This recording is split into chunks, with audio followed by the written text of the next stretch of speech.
Dapat din daw ho natin guys i-water cannon itong mga Chinese na nag-water cannon sa atin. Yan ho yung solusyon ni Bato de la Rosa.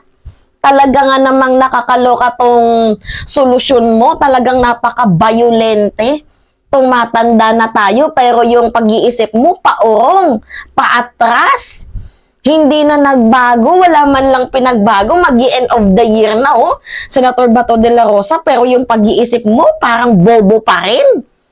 Imagine guys, yung solusyon niya sa pag-water cannon sa atin ng mga Chinese, abay dapat i-water cannon din daw ho natin. Paano kung matriggered yan? Baka hindi na tubig yung iba to sa atin, baka baril na. 'Di ba? Ayaw mo ng gera, 'di ba? Pero ikaw yung gumagawa ng paraan para magkaroon ng gera. Well, ano pa nga ba nga asahan natin sa isang taong namuno dito sa Oplan Tokhang na sandamakmak ang namatay, libo-libo ang namatay without due process. So ano pa nga ba nga asahan natin dyan? Talaga nga namang literal na bayulente. So saludo ho ako dito kay Kumodre J. Tariela. Buti na lang hindi ka bumaba sa level ng mindset ni Bato de la Rosa. Ito, inaantay ko na lang din dito si Robin Padilla na magsalita kasi alam na alam ko, same na same lang din sila ng magiging sagot ni Bato de la Rosa. So, winater cannon tayo, di i-water cannon din natin. So, tubig sa tubig daw ho, yan daw ho yung labanan. Abay naman Bato de la Rosa. Grabe. Ang babaw talaga ng pag-iisip mo, nakakaloka ka. Paano ka naging senador? Ganyan yung pangisipan mo. Napaka-bayulente.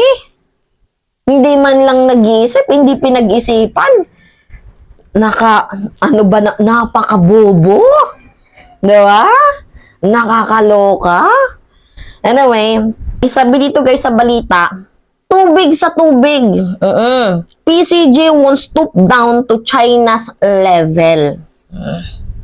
Philippine Coast Guard or PCG spokesperson J. Tariela says PCG has no need to stoop the level of the China Coast Guard or CCG and use its water cannon offensively to damage other vessels. Buti pa itong si spokesperson ng PCG, mayroon hong pag-iisip. Kumbaga, idadaan natin sa due process.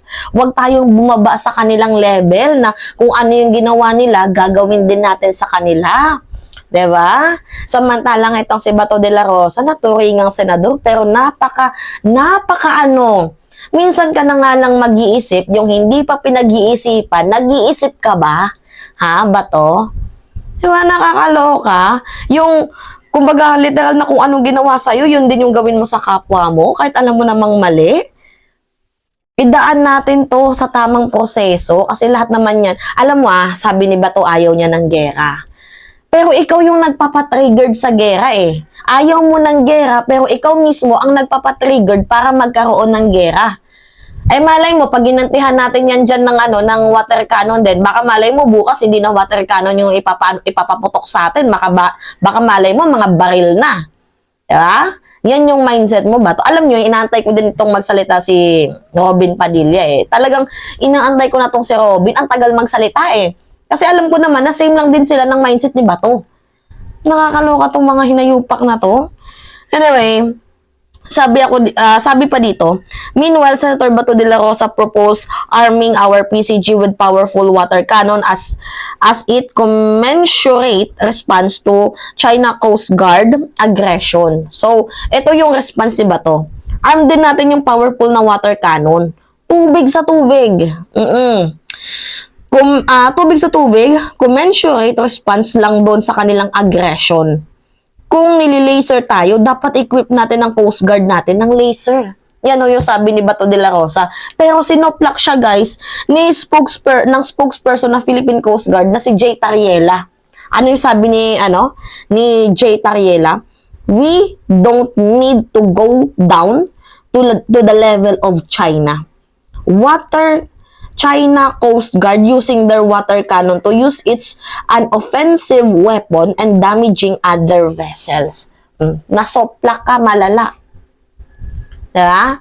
Kasi yung mindset mo gulo, yung mindset mo away, yung mindset mo walang due process. Well, kagaya nga ng sinabi ko sa inyo guys, what do we expect sa isang taong namuno, sa isang oplang tukhang na libu-libu ang namatay without due process? So, ano ina-expect din natin dito na magiging comment niya sa Philippine Coast Guard sa issue ng West Philippine Sea? Malamang, violente din. Senador ka ba? Ha? Senador ka ba, Bato de la Rosa? Kasi yung utak niya, guys, hindi pang senador eh. Parang ano siya eh, eye to eye. 'Di ba? Ngipin sa ngipin, mata sa mata, yan talaga yung inaano niya eh. Wala namang masama guys kung hindi natin palagan ang ginawang pag-water cannon sa atin ng ng China. Okay lang naman, sige, wag natin palagan, pero idaan natin 'to sa due process. I mean yung, 'di ba, magsampa tayo ng kaso, idaan natin sa due process para magbayad sila ng danyos dito sa atin. Huwag nating idaan sa point na magkakaroon pa ng gera. 'Di ba? Huwag ganoon. Bato naman, para naman tayong 'di ba? Nakakakigil.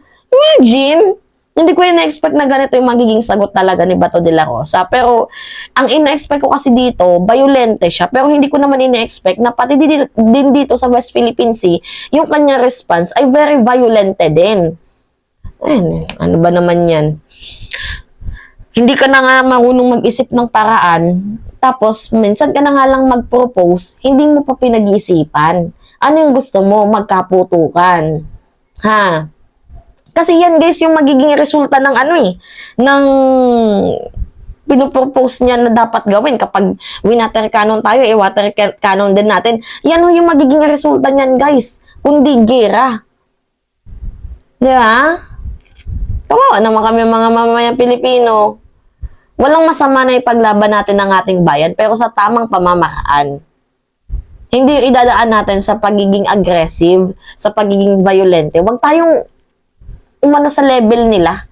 Hindi natin sila ka-level. Diba? Nakakaloka. Bato. Mag-end of the year na, pero yung mindset mo, ganun pa din. Ganun ka pa din kabubo ba?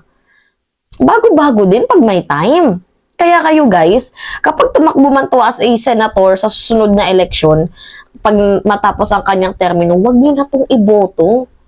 Kasi guys, kapag iboto nyo pa to, patuloy lang tong magiging pasaway doon sa Kongreso, sa Senate, sa Senado. Patuloy tong magiging pasaway. Nakakasira ka ng image. Ba, hindi, yung kanyang mga sinasagot hindi pinag-iisipan. Tapos mahilig din to sa kumuha ng simpatsya ng ibang tao kahit hindi naman dapat kakuha-kuha ng simpatsya. Kakaloka. Ang hirap mong ipaglaban Bato de la Rosa. Alam nyo dati guys, idol na idol ko tong si Bato de la Rosa. Pero wala eh. Nung nalaman ko yung baho nito, nakakawalang gana. Talagang mapapasabi ka na lang na, talaga, ina-idol ko pala to. Yan talaga yung nasabi ko sa sarili ko eh. Nakakapangsisi. Itong ng mindset yan. Napaka-hipokrito. Grabing mindset yan, Bato. Bago-bago din tayo pag may time. Bago-bago din. So, yun lamang ho guys. At it's me again, si Mima Alicia nyo. Nagbabalik ulit para sa ating panibagong video.